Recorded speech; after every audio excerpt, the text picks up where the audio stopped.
We like our wild places, we like making them even wilder and having a wild time.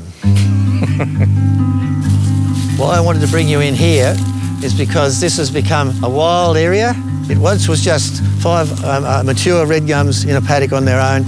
I made a decision to redraw the cropping boundaries and we've preserved the trees. Got this beautiful old ancient red gum, the mother of all the others you see around.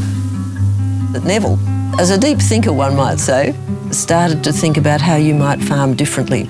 It's about being a custodian of the land and looking at how you can see the land emerging as something which is self-sustaining and robust rather than a resource to be exploited.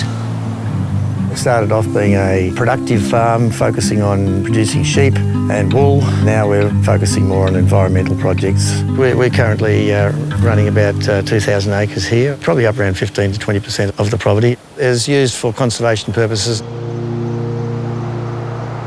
The idea of having some wind turbines here generating electricity fits in well because the income we have from the wind turbines does add a lot to carry out some of the other environmental projects. So it works together.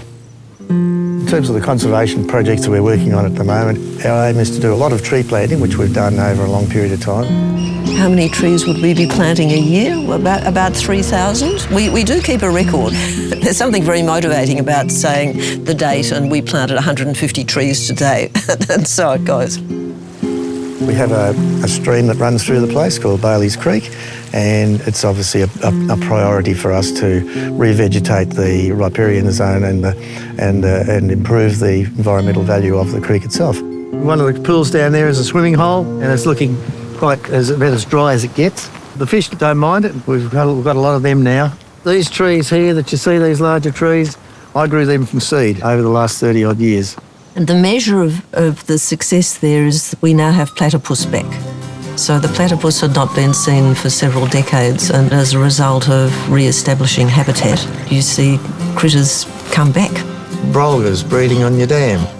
We've seen them nesting on wetlands associated with this area. This is definitely brolga territory. The income from the turbines has offset some of what we've been able to do. It's something that's very noticeable and gives you great joy. I do all the heavy lifting. He does. What are these plants again? Yarriensis eucalyptus. We get frosts here now down to -8 degrees because it's so dry. So the climate is changing. We have to adapt in terms of what we plant and in what we propagate. Yeah, I'm now the fourth generation of my family, over 170 years. I often reflect on 170 years as just a drop in the ocean, really. Before that, there was many, many generations of the traditional owners, the Wadawurrung people who were here. We have to respect their knowledge, their connection with this place, and learn from each other about how we can go forward together. Burning country is an Indigenous management tool, and it's had good outcomes. So this morning I was slashing tracks through native grasslands for the purpose of being a grass fire break. And so it's an area of regeneration where each year new and interesting plants emerge and grow back from seed, which presumably has sat in the ground for 50 or so years and is now re-establishing itself. Oh well, maybe so.